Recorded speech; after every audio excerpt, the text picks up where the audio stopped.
ஆண்டவராகிய இயேசுவின் நாமத்தினாலே உங்கள் யாவருக்கும் நல்வாழ்த்துக்கள். கர்த்தர் உங்களை ஆசீர்வதிப்பாராக. இந்த ஜூலை மாதத்திற்கு சர்வ வல்லமையுள்ள தேவன் எசேக்கியேல் தீர்க்கதரிசியின் புத்தகம் 36ஆம் அதிகாரம் 11ஆம் வசனத்தை வாக்கு பண்ணி இருக்கிறார். பூர்வ நாட்களில் நீங்கள் இருந்த நிலைமையில் நான் உங்களை ஸ்தாபிப்பேன். அதாவது முந்தின காலத்தில் நீங்கள் எப்படி இருந்தீங்களோ, நம்ம எல்லாருக்கும் ஒரு குடும்ப பின்னணி உண்டு, ஒரு குடும்ப வரலாறு உண்டு.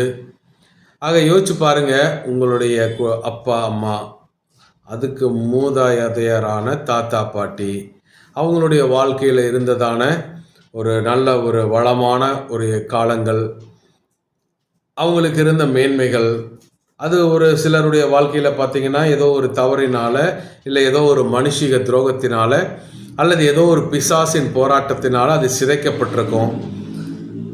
அல்லது நல்லா வாழ்ந்திருப்பாங்க, சில ஏதோ ஒரு தவிர்க்க முடியாத ஒரு காரணத்தில் தன்னுடைய மேன்மையை இழந்திருப்பாங்க. இப்படிப்பட்ட தேவனுடைய பிள்ளைகள் அநேகர் நான் பழைய வாழ்க்கைக்கு போகணும், என் வாழ்க்கையில் எல்லாமே இழந்துட்டேன், அடுத்து எனக்கு ஒன்றுமே இல்லை அப்படிங்கிற நிலையில் அநேகர் இருக்காங்க. ஆனால் சர்வ வல்லமையுள்ள தேவனாகிய கர்த்தர் நமக்கு வாக்கு பண்ணுகிறார், பூர்வ நாட்களில், அதாவது முந்தைய நாட்களில், முந்தைய காலங்களில், ஆதி காலங்களில் இருந்தது போல மீண்டுமாக உங்களை நிலைப்படுத்துவேன், ஸ்தாபிப்பேன் என்று சொல்லி கர்த்தர் வாக்கு பண்ணுகிறார். ஆக இந்த 6 மாதமும் நம்மோடு இருந்த தேவன் இந்த 7ஆம் மாதத்திலும் நம்மோடு இருப்பார், நம்மளை காத்து நடத்துவார், நம்முடைய வாழ்க்கையில் நன்மைகளை காணச் செய்வார், மீண்டுமாக மறுசீரமைப்பு செய்து நம் வாழ்விலே அவர் சித்தங்களை நிறைவேற்றி நம் மூலம் மகிமை அடைவார் என்பது உறுதி. ஆகவே எனக்கு அன்பானவர்களை, சோர்ந்து போகாதீங்க. தேவன் மனுக்குலத்தை உருவாக்கி தன்னுடைய சாயலாக தன்னுடைய ரூபத்தின்படி எல்லாரையும் உருவாக்கினாலும் எல்லாரும் தேவனுடைய அன்பை உணர்ந்து அவருடைய கட்டளைகளுக்கு கீழ்ப்படிந்து நடக்கலை. கொஞ்சம் காலங்களில் சூழ்நிலைக்கு ஏற்றாற் போல் அவங்க கண்ணுக்கு எது கவர்ச்சியோ, அவங்க புத்திக்கு எது சரியோ, அல்லது மற்றவர்கள் சொல்லுகிறது என்னவோ அதற்கேற்ப தன்னுடைய வாழ்க்கையை மாற்றிக்கொண்டார்கள். ஆகவே தேவன் ஒரு காலகட்டத்தில் தன்னை நம்பி, தன்னை நேசித்து, என் வார்த்தைகளை கனம் பண்ணி வாழ வேண்டும் என்கிற ஒரு புதிய உடன்படிக்கை சமூகத்தை ஆபிரகாம் துவக்கினார். அது பழுகி பெருகி இன்று உலகம் முழுவதிலும் பரவி இருக்கிறது.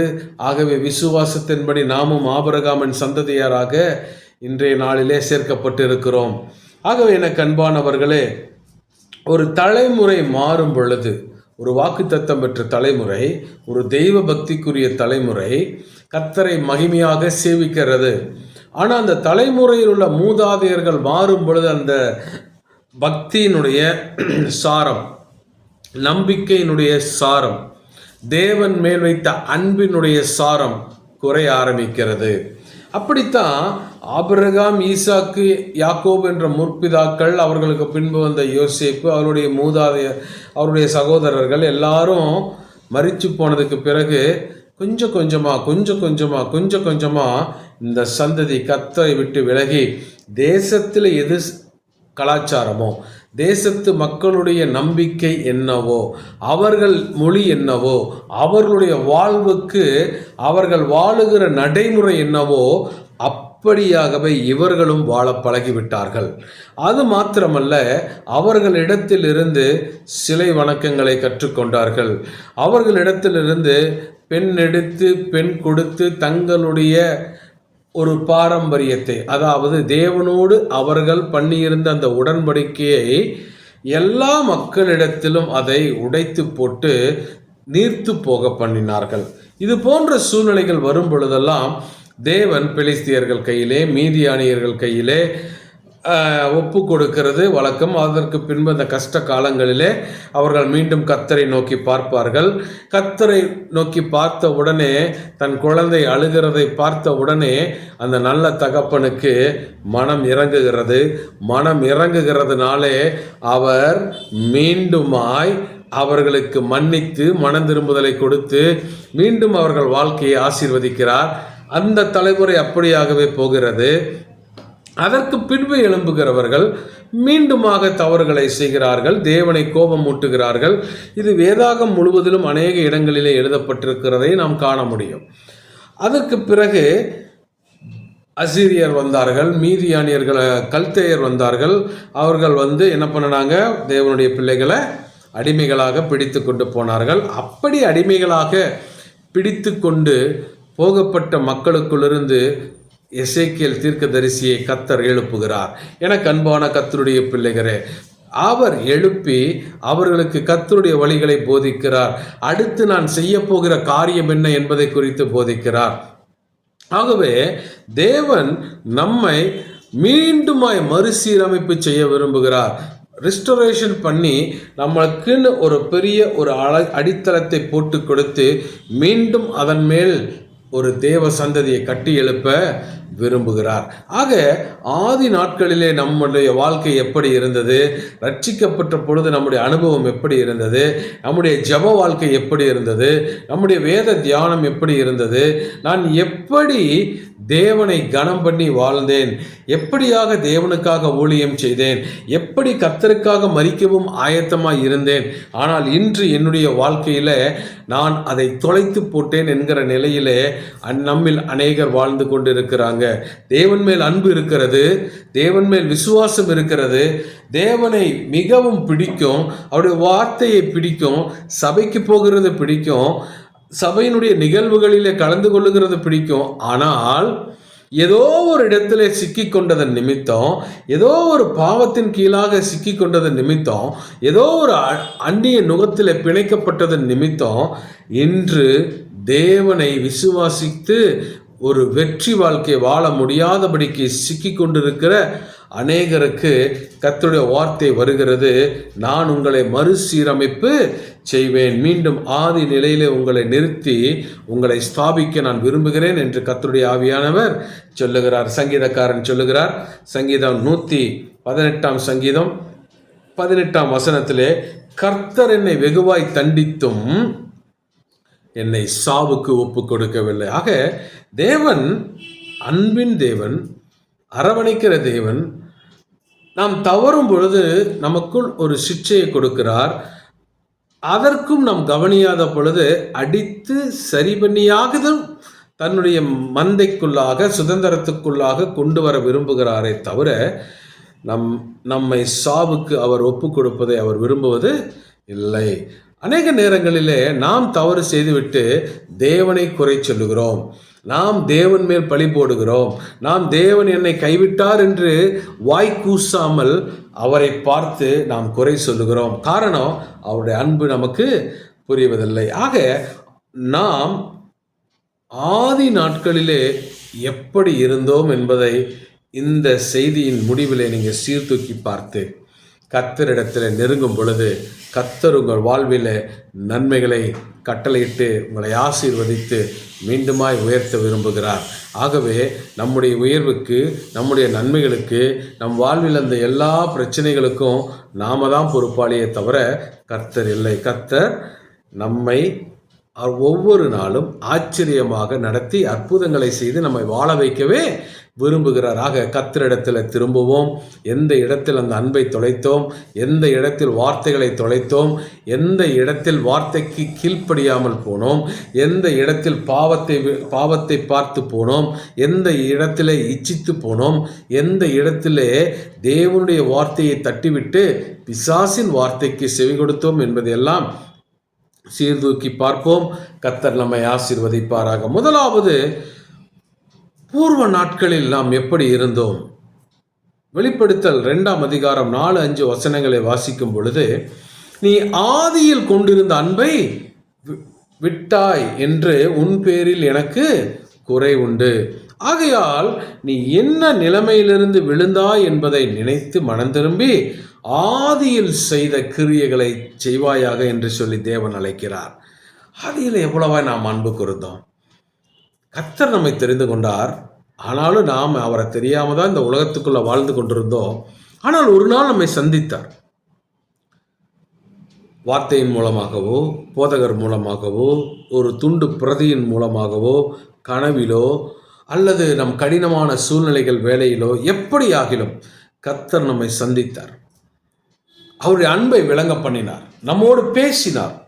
நான் உனக்கு இப்படி வளமான வாழ்க்கை வைத்திருக்கிறேன், நன்மையான வாழ்க்கை வைத்திருக்கிறேன், என்னை சார்ந்து என் பின்னே வா, அதைக்கு நான் சுதந்திரவாளியாக உன்னை மாற்றுவேன் என்று சொல்லி கஷ்டத்திலிருந்து தூக்கி விடுகிறார், மரணத்திலிருந்து தூக்கி விடுகிறார், புது வாழ்வு கொடுக்கிறார்.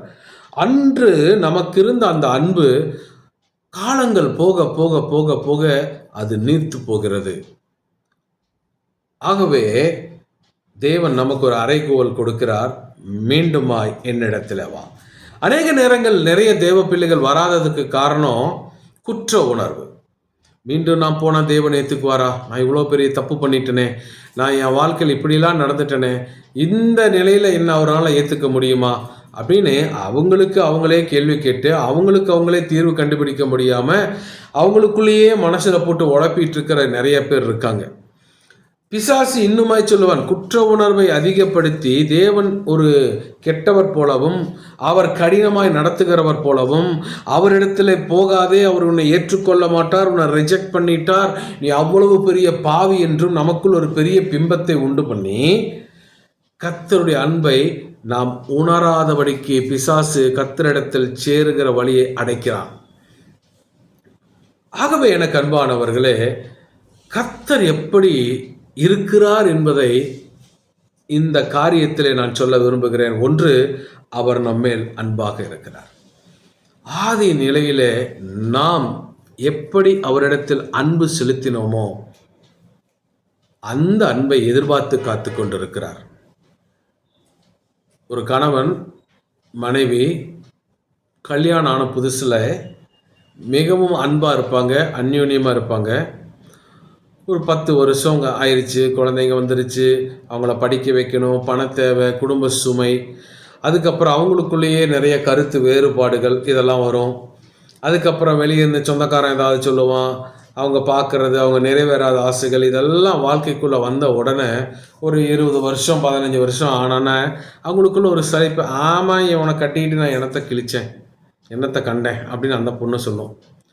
அந்த ஆள் சொல்லுவார், இவ்வளோ கல்யாணம் பண்ணது ரோட்டில் போகிற ஒரு எருமை மாடை கல்யாணம் பண்ணியிருந்தா கூட நான் நல்லா இருக்கேன் அப்படின்னு அவர் சொல்வார். ஆனால் கல்யாணம் ஆன புதுசில் 2 பேரும் ஒட்டுக்காக தான் இருந்தாங்க, ஒரே அந்யோன்யத்தில் இருந்தாங்க, கையை பிடிச்சிட்டு தான் போவாங்க, ஒருவரை ஒருவர் பிரியாமல் இருந்தார்கள். இன்னைக்கு நாம் அப்படித்தான் ஆண்டவற்றிருக்கோம். அவர் எப்போதும் நம்மேல் அன்பாக இருக்கிறார். நாம் அநேக நேரங்களிலே சூழ்நிலை கைதியாக சமயத்துக்கு ஏற்றபடி மாறி தேவனை கனயீனப்படுத்துகிற ஒரு மனிதனாகவே நாம் வாழ்ந்து கொண்டிருக்கிறோம். ஆகவே எனக்கு அன்பானவர்களே, லூக்கா சுவிசேஷத்தில் அழகான ஒரு கதை உண்டு, நம்ம எல்லாருக்கும் தெரிந்த கதை. பொதுவாக நம்ம என்ன சொல்லுவோம், கெட்ட குமாரன் சொல்லுவோம், இளைய குமாரன்னு சொல்லுவோம். ஆனால் உண்மையாக அதை படிக்கும் பொழுது அப்பாவின் அன்பு அல்லது அன்புள்ள அப்பா அப்படின்னு தான் நம்ம சொல்ல முடியும். ஒரு மனுஷனுக்கு 2 குமாரர் இருந்தார்கள். அதில் 2வது மகன், எனக்குரிய சொத்துக்களை ஆஸ்திகளை பிரித்து கொடுத்து விடுங்கள், நான் என் மனம் விரும்பினபடி நான் வாழ விரும்புகிறேன், அல்லது எனக்குரியதை கொடுத்துருங்க, நான் தனியாக போகிறேன் அப்படின்னு சொல்கிறான். அப்பா எவ்வளவோ சொல்லி பார்த்தாரு, ஆனால் அவன் கேட்குற மாதிரி இல்லை. அவனுக்கு தேவை அப்பாவுடைய ஆஸ்தி. வேற வழி இல்லாமல் அவன் ரொம்ப கேட்குறானே, பையனை வருத்தப்படுத்தக்கூடாது, அவன் மனசு எங்கிட்ட இல்லை அப்படின்னு சொல்லி உணர்ந்து அப்பா பிரித்து கொடுத்துட்டார். அவன் வாங்கிட்டு உடனே ஃப்ரெண்ட்ஸ் எல்லாம் கூட்டிகிட்டு ஃபாரின் டூர் போகிறார். ஒவ்வொரு இடமா சுற்றி பார்க்குறார். அப்புறம் அங்கே இருக்கிற பப்புக்கு போகிறார், நல்லா குடிச்சிட்டு பிள்ளைங்களோட டான்ஸ் ஆடுறார். நைட்டு ஃபுல்லாக கீழே ஈடுபடுறார். அதுக்கு பிறகு ஒவ்வொரு நாளும் பார்ட்டி இல்லாமல் ஒரு நாள் இருக்க முடியலை, சினிமா இல்லாமல் இருக்க முடியலை. ஒவ்வொரு நாளும் காலையில் தூங்கி எந்திரிச்சோன்னே இன்றைக்கி என்ன செலிப்ரேட் பண்ணலாம், எப்படி செலிப்ரேட் பண்ணலாம் அப்படிங்கிற அளவுக்கு ஒரு சிற்றின்ப பிரியனாக மாறிப்போனார். தன்னுடைய வாழ்க்கையை நடத்துறதுக்கு அவருக்கு சியர் கேர்ள்ஸ் தேவைப்பட்டாங்க. ஸோ கேர்ள்ஸ் இல்லாமல் அவர் அந்த நாளை கழிக்க முடியாத அளவுக்கெல்லாம் மாறி போயிட்டாரு. என்ன நடந்தது? கொஞ்ச நாள்லயே அவர் கொண்டு போன பணமெல்லாம் குறைஞ்ச உடனே நண்பர்கள் போயிட்டாங்க. மீதி இருக்கிறத வச்சு தனிமையில இனிமை காண முடியுமான்னு கொஞ்ச நாள் நடத்தி பார்த்தாரு. முடியல. கடைசியில ஒரு பஞ்சம் வந்தது என்று வேதம் சொல்லுகிறது. அப்பாவினுடைய அன்பை காட்டிலும் அவருடைய ஆஸ்தி பெரியது என்று பிரித்து கொண்டு போன மகன் செலிப்ரேட் பண்ணுறப்பெல்லாம் பஞ்சம் வரல. எல்லாம் முடிச்சு ஒன்றுமே இல்லாமல் நிர்கதியாக நிற்கும் பொழுது தேசத்தின் மேல் ஒரு குறைவு, ஒரு பஞ்சம் வருகிறது. பஞ்சம் வந்த உடனே சாப்பாடு கிடைக்கல. எல்லா பக்கம் போகிறார். அந்த ஊரில் இருந்த முதலாளிகள்கிட்ட போய் வேலை கேட்கலான்னு போகிறாரு. கடைசியாக அவருக்கு கிடைச்சது ஒரு பன்னி வளர்க்கிற அந்த ஃபார்மில் அவருக்கு கிடைச்சது ஒரு சின்ன வேலை, கிளீனிங் ஒர்க். இப்போ அந்த பன்னியினுடைய கழிவுகளை எல்லாம் கழுவி அந்த இடத்த சுத்தம் பண்ணி பன்னிக்கு குளிச்சுட்டு அதுக்கு தீவனம் வச்சு அந்த பன்னியை பராமரிக்கிற வேலைக்கு வந்துட்டார். ஆனாலும் அவருக்கு திருப்தியான சாப்பாடு இல்லையா. பன்றியினுடைய தவிட்டை எடுத்து சாப்பிடுகிற அளவுக்கு குறைந்து போனான். கொஞ்ச நாள் இருந்தான் அதெல்லாம் கஷ்டங்களை சகிச்சா. அப்போதான் வேதம் நீங்கள் வாசிங்க, அழகாக ஒரு வார்த்தை இருக்கும், அவனுக்கு புத்தி தெளிந்ததான். நிறைய நேரங்கள் குறைவு வந்ததுக்கு பிறகுதான் நமக்கு புத்தி தெரியுது. அப்பா அவன் யோசிக்கிறான், எங்கள் அப்பா வீட்டில் வேலைக்காரன் கூட அறுசுவை உணவு சாப்பிட்றானே. எங்கள் அப்பா வீட்டில் வேலைக்காரன் தரமான சாப்பாடு நேர்த்தியாய் சாப்பிடுகிறான், ஒவ்வொரு வேளையும் பூர்த்தியான உணவு சாப்பிடுகிறான். ஆனால் நான் பன்னியினுடைய தவிடை சாப்பிட்டு கொண்டிருக்கிறேன். ஆகவே ஒரு தீர்மானம் எடுத்தான், நான் அப்பாவினிடத்திலே போவேன். ஒருவேளை அவர் என்னை ஏற்றுக்காத அளவுக்கு நான் பண்ணிட்டேன், ஏற்றுக்கலைன்னா கூட ஒரு வேலைக்காரனாக வச்சுக்கோங்க, சோறு மட்டும் போடுங்க அப்படின்னு கேட்குற அளவுக்கு அந்த பையன் வந்துட்டான். ஆனால் நடந்த விஷயம், அவர் தூரத்தில் வரும் பொழுது அப்பா பார்க்குறார், தன் பிள்ளையை போல இருக்குதேன்னு பார்த்துட்டு உடனே வீட்டிலிருந்து வெளியே ஓடி வந்து வழியிலேயே பார்த்து கட்டி பிடிச்சி வீட்டுக்கு கூட்டிகிட்டு போகிறார். அவன் பண்ணையில் வேலை செஞ்சான், ஒரு துர்நாற்றம் அடிச்சுது, அழுக்கா வந்தான். அப்பா பார்க்கல, கட்டி பிடிச்சி வீட்டுக்கு கூட்டிகிட்டு வந்தார். நீ எங்கே போன, என்ன பண்ண, ஏன் இப்படி சொத்து அழிச்ச கேட்கல, கூட்டிகிட்டு வந்தார்.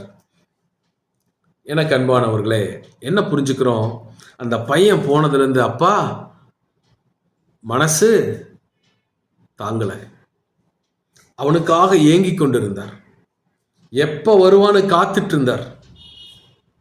எப்படியாவது என் பிள்ளை என்கிட்ட வந்து சேர்ந்தா போதும் அப்படின்னு தான் அவருடைய இருதயம் ஏங்குச்சு. அதனால தான் அவன் பண்ண தவற அவர் பார்க்கல. பையன் வந்தோடனே கட்டி பிடிச்சி வீட்டுக்கு கூட்டிகிட்டு வரார், புத்தாடை கொடுக்குறார், மோதிரத்தை கொடுக்குறார், பாதரட்சை கொடுக்குறார். இப்போ அப்பாவுடைய மனசில் பயங்கர ஹாப்பி. அந்த விருந்தை, அந்த சந்தோஷத்தை பரிமாறக்கு ஒரு விருந்து ஆயத்தப்படுத்துகிறார். அந்த அளவுக்கு அப்பா சந்தோஷப்பட்டார். இன்னைக்கு நிறைய கிறிஸ்தவங்க ஆண்டவர்கிட்ட போனால் பணம் கிடைக்கும், பொருள் கிடைக்கும், வீடு கிடைக்கும், நல்ல லைஃப் செட்டில் ஆயிடலாம், சீக்கிரமாக பணக்காரன் ஆயிடலாம், அதுக்கு கிருபேன்னு ஒரு பேரை போட்டு ஒரு பிளாஸ்டிக் பூச்சி வச்சு பெயிண்ட்டை மாற்றிடலாம். எல்லாம் உண்மைதான், ஆண்டவர் ஆசீர்வதிக்கிறவர் தான். அதை பார்க்கிலும் அவர் நம்ம இடத்தில் ஒன்று எதிர்பார்க்கிறார், அன்பை எதிர்பார்க்கிறார். இங்கே நடந்தது என்ன, அவன் கூடவே இருந்தான், அவருடைய பிள்ளையாகவே இருந்தான். அவரை நேசிப்பதை பார்க்கிலும் அவருடைய பொருட்கள், அவருடைய ஆஸ்தி, அவர் மூலம் கிடைக்கிற நன்மைகள், இதுதான் பெருசுன்னு அவன் கேட்டு பிரிச்சுட்டு போனான். இன்னைக்கு அநேக திருச்சபைக்குள்ள இப்படிப்பட்ட மக்கள் நிறைந்திருக்கிறார்கள். எனக்கு இந்த ஆசீர்வாதம் வேணும், அந்த ஆசீர்வாதம் வேணும், இது இல்லைன்னா ஆண்டவரே நீர் ஆளில் நீர் தேவனான்னு சொல்லி நான் அறிஞ்சிக்க முடியாது, எனக்கு அடையாளம் வேணும், எனக்கு இப்படி செய்யுங்க அப்படி செய்யுங்கன்னு சொல்லி அவரை ஒரு கத்தி எடுத்து கழுத்தில் வச்சு கொன்றுவேன்னு சொல்கிற மாதிரி ஆண்டவரை பிளாக்மெயில் பண்ணி கொண்டிருக்கிற கிறிஸ்தவர்கள் இன்று சபைக்குள் அநேகம் பெருகி விட்டார்கள். ஆண்டவர் அன்புக்காக இயங்குகிறார். இரண்டாவது இன்னொருத்தர் தான், அவன் இவனுக்கு அண்ணன். இவன் என்ன பண்ணுறான், காலையில் எந்திரிச்சோன்னா வயலுக்கு போவான், வேலையாட்கள் எல்லாம் பார்ப்பான், அவங்களுக்கு வேலை கொடுப்பான், அவங்க வேலை செய்கிறாங்களான்னு பார்ப்பான், வேலை முடித்தோன்னே வீட்டுக்கு வருவான். அப்பா சொன்ன டியூட்டி எல்லாத்தையும் கரெக்டாக செஞ்சான். ஆனால் இவனும் அப்பாவை புரிந்து கொள்ளவில்லை. அந்த தம்பி வந்துட்டான், அப்பா மனசில் என்னன்னா, ஐயோ என் பிள்ளை எப்படியோ வந்துட்டான்ப்பா, அவன் செத்துட்டான்னு நினச்சேன், ஆனால் திரும்பி வந்துட்டான், அதே எனக்கு போதும், பணம் போனால் பரவாயில்ல, சம்பாரிச்சுக்கலாம்.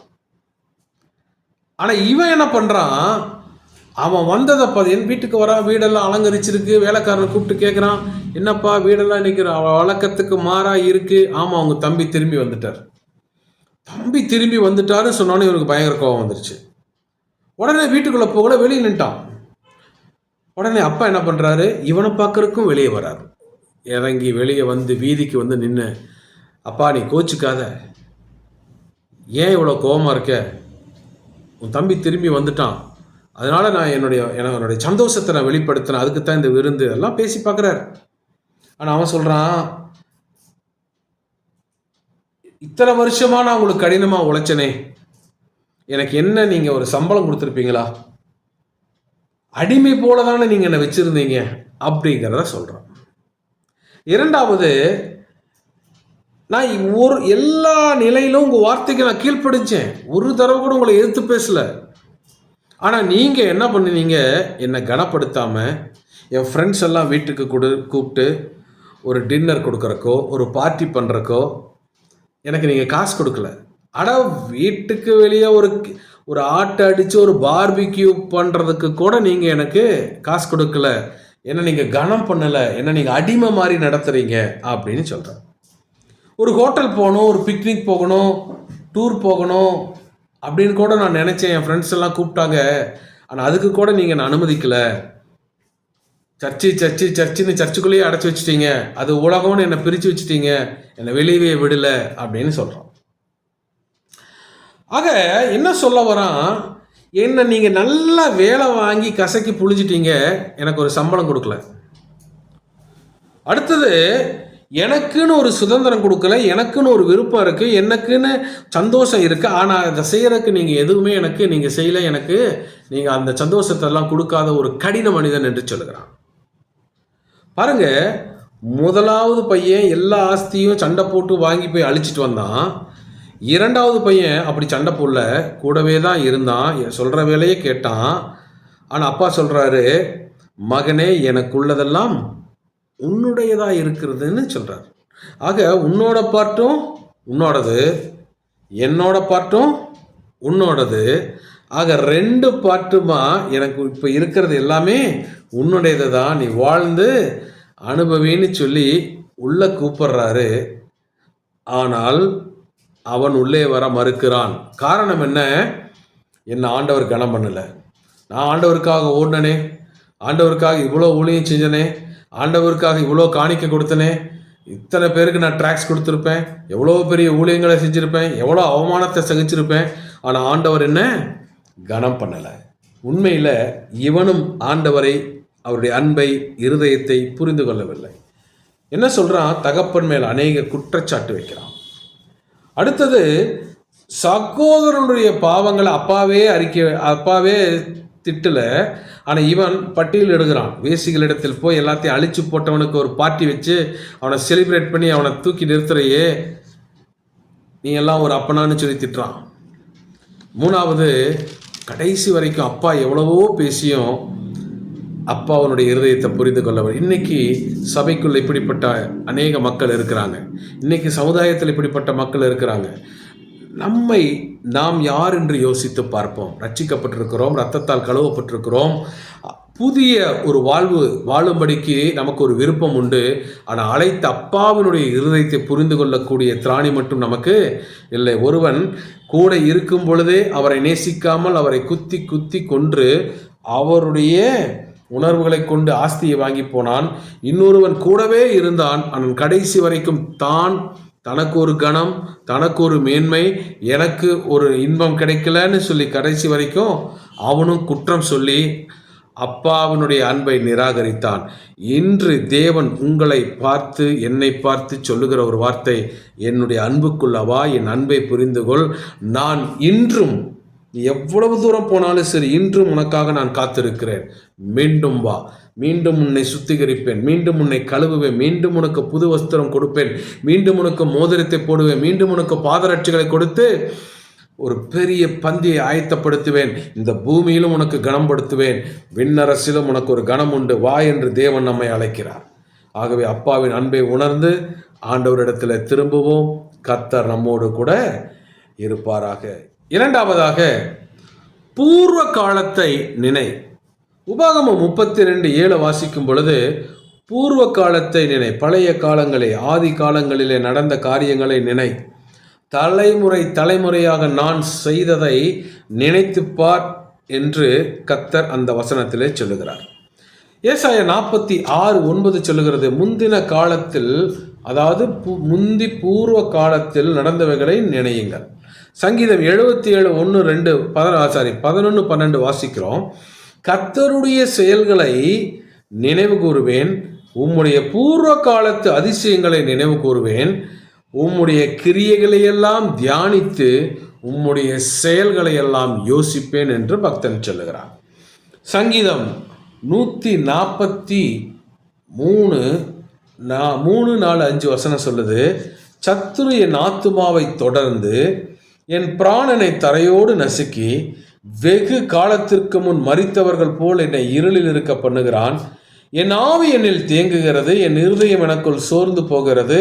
பூர்வ நாட்களை நினைக்கிறேன், உமது செய்கைகளை எல்லாம் தியானிக்கிறேன், உமது கரத்தின் கிரியைகளை யோசிக்கிறேன் என்று சொல்லுகிறார். ஆக முதலாவது, ஆண்டவர் எங்கே நம்மை தூக்கி எடுத்து அன்பு செலுத்தினார் என்கிற அந்த அன்பை நாம் மீண்டும் பிடித்து கொள்ள வேண்டும். இரண்டாவது, நம் வாழ்வை நடத்தி வந்த விதம், நமக்கு செய்த நன்மைகள், எவ்வளவு ஆபத்து, எவ்வளவு கடின பாதைகள், எவ்வளவு தரித்திரம், எவ்வளவு கொடிய மனிதர்களுடைய துரோகங்கள், எவ்வளவு வஞ்சகங்கள், எவ்வளவு அவமானங்கள், எவ்வளவு போராட்டங்கள், ஏன் வாழ்கிறோம், எதற்காக வாழ்கிறோம், இதற்கு மேல் நாம் ஏன் வாழ வேண்டும் என்று சொல்லி செத்து போய் விடலாம் என்று தவித்த நாட்கள் எத்தனை. எங்கேயாவது கண்காணாத தேசத்துக்கு போகலாம் என்று நாம் யோசித்து கொண்டிருந்த நாட்கள் எத்தனை. கண்ணீரோடு தலையணையை நினைத்து கொண்டிருந்த நாட்கள் எத்தனை. தூக்கம் வராத இரவுகள் எத்தனை. இன்னைக்கு காலையில் நான் தூங்கி எந்திரிச்சா எவனை பார்க்கணுமோ, எவனுக்கெல்லாம் பதில் சொல்லணுமோ என்று சொல்லி நாம் அதிகாலையில் எழுந்து வீட்டை விட்டு ஓடின நாட்கள் எத்தனை. ஊரே அடங்கினதுக்கு பிறகு அநேகர் திருட்டுத்தனமாக வீட்டுக்குள்ளே வந்து சொந்த வீட்டில் நல்லா தூங்க முடியாமல், சாப்பிட முடியாமல், பிள்ளைகளோட மனைவியோட பேச முடியாமல் எத்தனை பேர் அந்த மாதிரி வாழ்க்கை கடினமாக வாழ்ந்திருக்காங்க தெரியுங்களா? ஆனால் அவைகள் எல்லாவற்றிலிருந்தும் தூக்கி எடுத்து இன்று ஒரு நிலையான வாழ்க்கையை கர்த்தர் கொடுத்திருக்கிறார். ஆனால் இன்று நாம் அவரை எந்த அளவு கனப்படுத்துகிறோம்? புழுதியிலிருந்து தூக்கின தேவனை, குப்பையிலிருந்து தூக்கின தேவனை, மரண பள்ளத்தாக்கிலிருந்து தூக்கின தேவனை, சிங்கத்தின் வாய்க்குள்ளிருந்து தூக்கின தேவனை, காண்டாமிருகத்தின் கொம்புகளிலிருந்து தூக்கின தேவனை, ஜல பிரளயத்திலிருந்து தூக்கின தேவனை, பிசாசின் கையிலிருந்து தூக்கின தேவனை உண்மையாகவே நாம் கனம் பண்ணி ஆண்டவருக்கு நன்றி செலுத்தி வாழ்கிறோமா? யோசித்து பார்ப்போம். தாவீதினுடைய வாழ்க்கையில் அதை நாம் அழகாக பார்க்க முடியும். ஆடு மேய்த்து கொண்டிருந்த வரைக்கும் அவருக்கு ஒரு பிரச்சனை இல்லை. மலையை பார்த்தார், பாட்டு எழுதினார். பள்ளத்தாக்க பார்த்தார், பாட்டு எழுதினார். நீர்வீழ்ச்சி பார்த்தார், பாட்டு எழுதினார். ஆட்டுக்குட்டிகளை பார்த்தார், ஓ இதே மாதிரி தானே என்னையும் ஆண்டவர் மேய்க்கிறார்னு ஒரு சங்கீதம் படிக்கிறார். ஆட்டினுடைய வாழ்க்கையை பார்க்கிறார், அதை பார்த்து ஒரு சங்கீதம் சொல்கிறார். இயற்கை அந்த மேகங்களை பார்க்குறார், படைப்பை பார்க்கிறார். எல்லாத்தையும் பார்த்து ஆண்டவருடைய செயல்களை வியந்து அழகாக ஜாலியாக பாடிட்டு போனார். வீட்டில் அவங்க குடும்பத்தாரை ரிஜெக்ட் பண்ணப்பட்டிருந்தாலும் ஆனால் வனாந்திரத்தில் சந்தோஷமாக தான் இருந்தார். சிங்கம் வந்துச்சு, கரடி வந்துச்சு, துஷ்ட மனிதர்கள் வந்தாங்க, எல்லாவற்றிலும் அவர் தாண்டி சென்று சந்தோஷமாக தான் இருந்தார். ஆனால் ராஜ அரண்மனைக்கு போனதுக்கு பிறகு சவுலுக்குள் வந்த அந்த பொல்லாத ஆவி நிமித்தமும், தாவீது போன இடங்களிலெல்லாம் புத்தியாய் நடந்தது நிமித்தமும், கர்த்தர் தாவீதோடு இருந்தது நிமித்தமும், தாவீது செய்கிறது எல்லாவற்றையும் கர்த்தர் ஆசீர்வதிக்கிறதுனாலே சவுல் பொறாமையும் எரிச்சலும் அடைந்தவனாய் எப்படியாகிலும் அவனை கொன்று போட வேண்டும் என்று படைகளை அனுப்பினான், தந்திரவாதிகளை அனுப்பினான். இன்னும் சொல்லப்போனால் தன்னுடைய மகளையே கல்யாணம் பண்ணி கொடுத்து அப்படியாகிலும் மருமகனாக்கி எனக்கு கீழாக வைத்துக் கொள்ளுவேன் என்று வஞ்சனை செய்தான். அதற்கு பிறகு கொலை செய்யவும் முயன்றான். கிட்டத்தட்ட 21 முறைக்கு மேலாக தாவீதை அவர் கொல்ல முயற்சி செய்தார். யோசிச்சு பாருங்க, ஆட்சி செய்வதை விட்டுவிட்டு தாவீதை துரத்துவதே ஒரு பெரிய வேலையாக ஒரு அரசாங்கம், சவுலின் அரசாங்கம் செய்து கொண்டிருந்தது. ஆனால் போன இடங்களிலெல்லாம் கர்த்தர் தாவீதை காப்பாற்றினார். அதே வார்த்தை தான் கர்த்தர் என்று நம்மை பார்த்து சொல்கிறார். நீ போன இடங்களிலெல்லாம் எத்தனையோ பிரச்சனையை சந்திச்ச, எத்தனையோ இடத்துல நீ அழிஞ்சிருப்ப, ஆனால் நான் தூக்கி எடுத்து இன்னைக்கு வாழ வச்சிருக்கிறேன்னு சொல்லி கர்த்தர் நமக்கு சாட்சி பகருகிறார். ஆனால் தாவீது சொன்ன கடைசி சொன்ன அந்த வார்த்தை உண்மையானது. 1 நாளாகமம் 29:28 சொல்கிறாரு, நான் மரணத்தில் சாகலை, மனுஷருடைய சூழ்ச்சியில் சாகலை. எப்படி சாகிறாராம்? வாசிக்கிறேன். தாவீது தீர்க்காயுசும் ஐஸ்வர்யமும் மகிமையும் உள்ளவனாய் நல்ல முதிர் வயதிலே மரணம் அடைந்தான் என்று வாசிக்கிறோம். எனக்கு அன்பானவர்களே, எத்தனையோ துரத்துதல் இருந்தது. தாவீது சொல்லுகிறாரு 1 சாமுவேல் 20:3 மரணத்திற்கும் எனக்கும் 1 அடி தூரம், அடுத்த செகண்ட் நான் நின்னா திரும்பி பார்த்தா எனக்கு கொண்டுருவாங்க, அந்த அளவுக்கு பக்கத்தில் வந்துட்டாங்க. ஆனால் கர்த்தர் ஒப்பு கொடுக்கல. தீர்காயுசும் ஐஸ்வர்யமும் மகிமையும் உள்ளவனாய் கர்த்தர் உயர்த்தி முதிர் வயதிலே அவருடைய வருகையில், அதாவது அவர் அந்த நேரத்தை அனுப்பும் பொழுது அந்த நேரத்தில் தாவீது மரிந்து போனார். எனக்கு அன்பானவர்களே, நினைத்து பாருங்க, நடந்து வந்த வழிகள் எல்லாவற்றிலும் கர்த்தர் நல்லவராய் இருந்தார் என்று நமக்கு புரியும். அவர் இல்லாமல் எதுவும் நம் வாழ்க்கையில நடக்கவில்லை என்பது புரியும். நாம் எவ்வளவு புறக்கணிக்கப்பட்டிருந்தோம், இன்னைக்கு ராஜரீகத்தில் கர்த்தர் நம்ம வைத்திருக்கிறது நம்முடைய ஆவிக்கும் உணர்வுக்கும் வாழ்க்கைக்கும் நம்ம நல்ல ஒரு படிப்பினையாக இருக்கிறது. ஆகவே பூர்வ நாட்களை நினைத்து கர்த்தருடைய கிரியைகளை தியானித்து அவருக்கு நன்றி சொல்லுவோம். 3வது, பூர்வ காலத்தில் உங்களுக்கு சொன்ன வார்த்தைகள் நடக்கும். ஏசாயா 42:9 சொல்லுது, பூர்வ காலத்தில் தெரிவிக்கப்பட்டவைகள் இதோ நிறைவேறலாயின. ஏசாயா 46:10 சொல்லுகிறது, அந்தத்தில் உள்ளவர்களை ஆதி முதற்கொண்டும் இன்னும் செய்யப்படாதவைகளை பூர்வ காலம் முதற்கொன்றும் அறிவிக்கிறேன். என் ஆலோசனை நிலை நிற்கும், எனக்கு சித்தமானவைகளை எல்லாம் நான் செய்வேன்.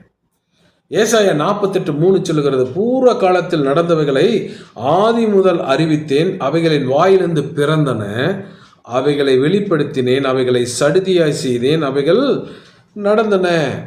பாருங்க, ஏதேன் தோட்டத்தில் ஆண்டவர் சொல்றார், ஸ்திரியின் வித்து என்று ஒருவர் வருவார். அநேக வருஷங்கள் காத்திருக்க வேண்டியதாக இருந்தது, ஆனால் வந்தார். மனுக்குலத்திற்காக அவர் எல்லா பாவ நிவாரணம் செய்யும்படி எல்லா பாவங்களையும் நம்மையில் ஏற்றுக்கொண்டு சிலுவையில் தன்னைத்தானே அர்ப்பணித்தார்.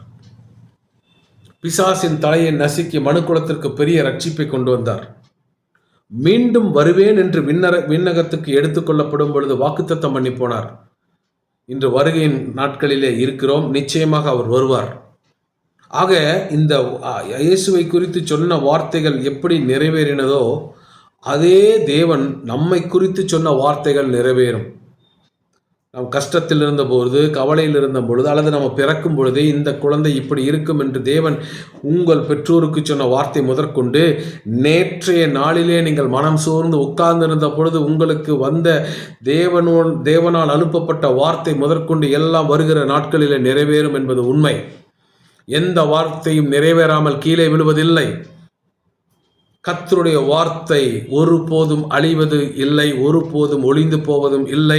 அந்த வார்த்தை மகா தீவிரமாய் நிறைவேறும் அதன் காலத்தில்.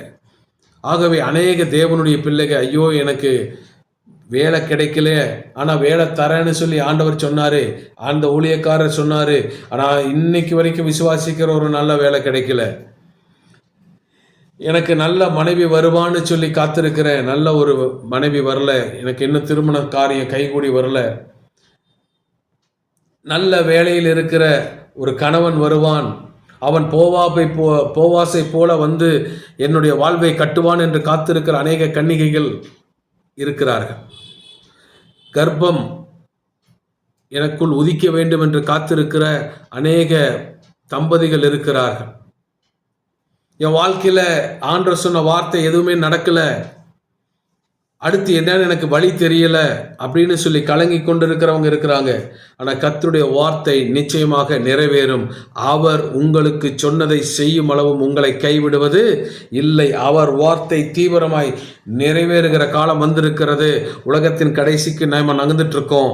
நடக்கிற காரியங்கள் எல்லாமே நிச்சயமாகவே அது உறுதிப்படுத்தப்பட்ட காரியங்களாகவும் இயேசு சொன்னபடியாகவும் நடந்து கொண்டிருக்கிறது. ஆகவே அவைகள் எப்படி உண்மையோ அப்படியாகவே உங்களுக்கு சொன்ன வார்த்தைகள் நிறைவேறும் என்பதும் உண்மை. ஆகவே கலங்காதிருங்க, சோர்ந்து போகாதிருங்க. கர்த்தர் நிச்சயமாக உங்களுக்கு சொன்ன வார்த்தைகளை நிறைவேற்றி முடிப்பார். ஆகவே நீங்கள் நெடுநாள் காத்து கொண்டிருக்கிற எல்லாம் இந்த வருகிற நாட்களிலே உங்களுக்கு நிறைவேற்றி கொடுத்து கர்த்தர் உங்கள் வாழ்வை கட்டுவார். ஆகவே பூர்வ காலத்திலே மறைத்து வைக்கப்பட்டிருந்த, காலங்களுக்குள் அடக்கி வைக்கப்பட்டிருந்த, மறைபொருளாக வைக்கப்பட்டிருந்த தேவனுடைய தீர்க்க தரிசனங்கள் அத்தனையும் உங்கள் வாழ்விலே நிறைவேறும். அதை நீங்கள் அனுபவித்து நீங்கள் இந்த பூமியில் மகிழ்ச்சியாக வாழ தேவன் உங்கள் மேல் நோக்கமாய் இருக்கிறார். ஆகார் அவர் உங்கள் மேல் கண்ணோக்கமாய் இருக்கிறார். அவர் உங்களை பழுகவும் பெருகவும் செய்து உங்களோடு உடன்படிக்கையை மீண்டுமாக புதுப்பிக்கும்படி கிரியைகளை எல்லாம் செய்வார். ஆகவே கலங்காதிருங்க, உங்களுக்கு சொல்லப்பட்டவைகள் நிச்சயம் நிறைவேறும். அது எவ்வளவு காலங்கள் முந்தியனதாக இருந்தாலும் சரி, கர்த்தர் தன்னுடைய உண்மையின்படியாகவே செய்து முடிப்பார். அது நிச்சயம்.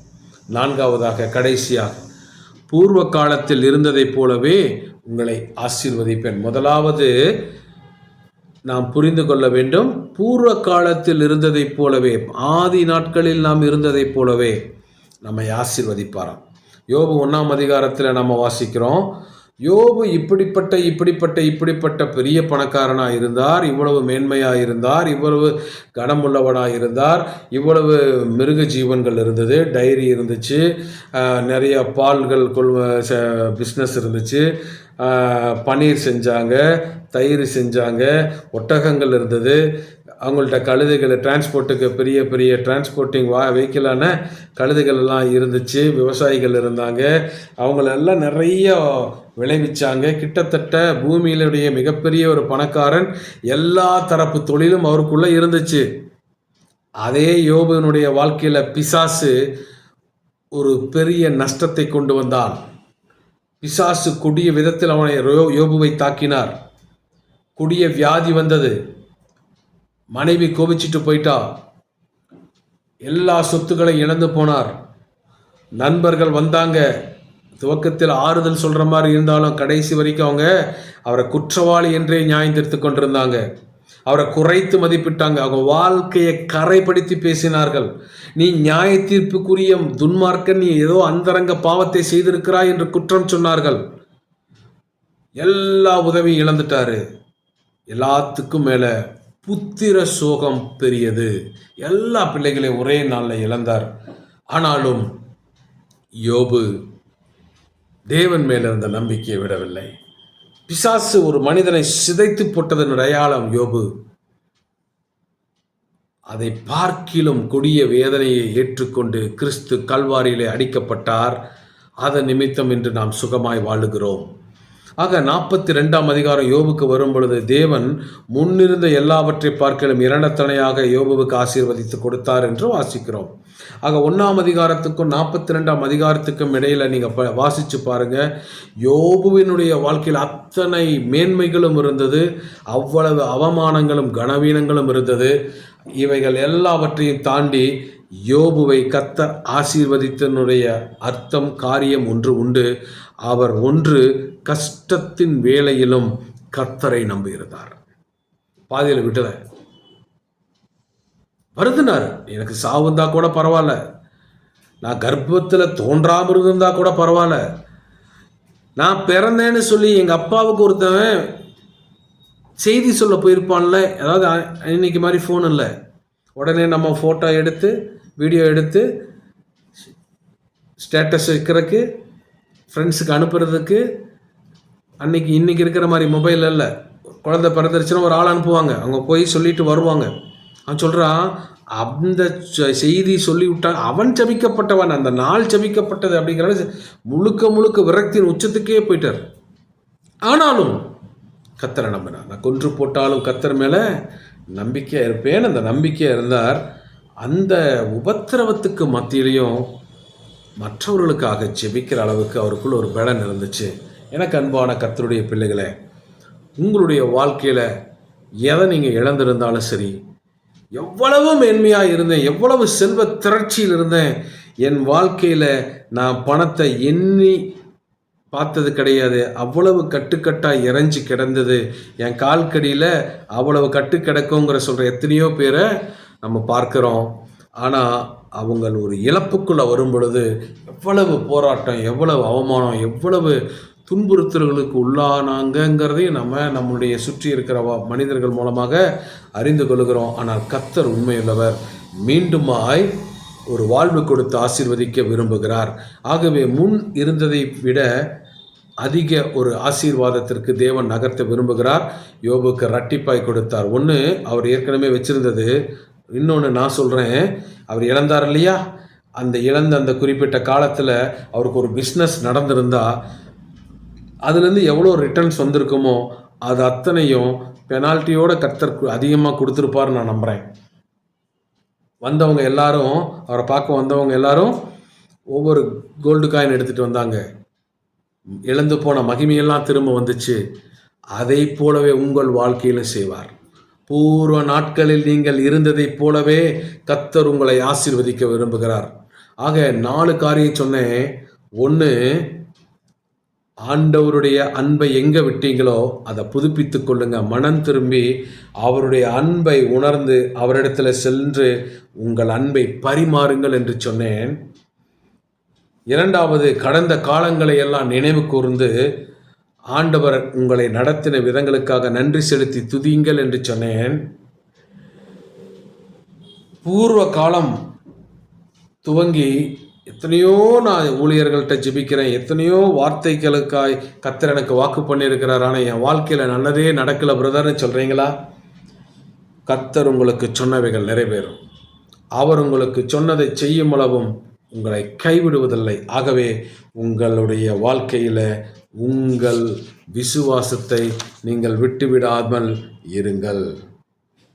அவருடைய வார்த்தை தீவிரமாய் நிறைவேறுகிற காலத்துக்குள்ளாக நீங்கள் வந்துட்டீங்க. நிச்சயமாக நடக்கும். நீங்கள் எதிர்பார்த்து காத்து கொண்டிருக்கிறது நிச்சயம் நடக்கும். ஏன்னா அவர் உண்மையுள்ளவர். கடைசியாக உங்களை பூர்வ நிலையிலே நிறுத்தி ஆசீர்வதிக்க விரும்புகிறார். ஆகவே கஷ்டத்தின் காலத்தில் பின்வாங்கிறாதீங்க. பொறுமை, உபத்திரவத்தில் பொறுமையாக இருக்க, அந்த பொறுமை உங்களுக்கு பலனை கொண்டு வரும். ஆக எனக்கு அன்பான கர்த்தருடைய பிள்ளைகளை 4 காரியங்களை சொன்னேன். இந்த 4 காரியத்தையும் உங்கள் வாழ்க்கையில் ப்ராக்டிஸ் பண்ணுங்கள். தேவன் மேலே இருக்கிற அன்பில் களி கூறுங்க. அவர் நடத்தி வந்த விதங்களுக்காக நன்றி சொல்லுங்கள். அவர் வார்த்தை உண்மையுள்ளது. உலகம் வேணா அழிந்து போகலாம், அது நிச்சயமாக அந்த வார்த்தை என் வாழ்க்கையில் நிறைவேறுங்கிறத உறுதியாக இருங்க. கடைசியாக நிச்சயமாகவே அவர் என்னை மேன்மையாக, நன்மையாக, ஆசீர்வாதத்தின் உச்சத்தில் வைத்து அழகு பார்ப்பார். ஆகவே நான் அவரை விட்டு எவ்வளவு கஷ்டம் வந்தாலும் பின்வாங்க மாட்டேன் என்கிற தீர்மானத்திடுங்க. இந்த மாதம் உங்களுக்கு நன்மைகளின் மாதமாக, கர்த்தர் உங்களை நிலைப்படுத்துகிற மாதமாக, சகலத்தை திருப்பிக் கொள்ளுகிற மாதமாக, ஒரு ரெஸ்டோரேஷன் உங்களுக்கு கொடுத்து நிலைநிறுத்த விரும்புகிறார். ஆகவே கர்த்தரை சார்ந்து கொள்ளுங்க. கர்த்தருடைய கிருபை உங்களுக்கு மேலாக அளவில்லாமல் தங்கியிருப்பதாக ஜெபிப்போம். பரலோக தகப்பனே, இந்த வார்த்தைக்காய் நன்றி. இந்த வார்த்தையை கேட்ட ஒவ்வொரு தேவ பிள்ளைகளுடைய வாழ்க்கையில் இந்த 4 நன்மைகளையும் கர்த்தர் கொடுங்க. அவங்க மன விருப்பங்களை நிறைவேற்றுங்க. ஆண்டவரே, அவர்கள் அறியாததும் எட்டாததுமான காரியங்களை எல்லாம் செய்யுங்க, கற்றுக் கொடுங்க. இந்த வாழ்வை சந்தோஷமாய் வாழ அவர்களுக்கு தேவையான ஆலோசனைகளை கொடுங்க. ஆண்டவரே, ஆவியானவர் மூலம் அற்புதங்களை செய்யுங்க. தேசத்தில் அவர்கள் பரவி ஆண்டவரே வாழ்ந்து சுகித்து அதிகாரத்தில் அமர்ந்து தேவனுடைய பிள்ளைகள் ஆளுகை செய்கிறவர்களாய் இருக்கத்தக்கதாக கர்த்தர் அவர்களை தூக்கி எடுத்து அலங்கரித்து ஆசீர்வதிக்கும்படிக்காய் ஜெபிக்கிறேன். மன துக்கங்களை மாற்றுங்க, கஷ்டங்களை மாற்றுங்க. ஆண்டவரே, எல்லா நஷ்டங்களுக்கும் கர்த்தர் ஈடு கொடுங்க. ஆசீர்வதிங்க. நல்ல சரீர சுகத்தோடு பலத்தோடு கர்ப்பத்தின் கனிகள் எல்லாம் உதித்து ஆண்டவரே இந்த தேசம் முழுவதும் உமது பிள்ளைகள் பரவி போக உதவி செய்யுங்க. வார்த்தை நிறைவேறட்டும். நீங்கள் மகிமை எடுத்துக்கொள்ளுங்க. இயேசுவின் மூலம் ஜெபிக்கிறோம் நல்ல பிதாவே. ஆமேன், ஆமேன். God bless you. கர்த்தர் உங்களை ஆசீர்வதிப்பார்.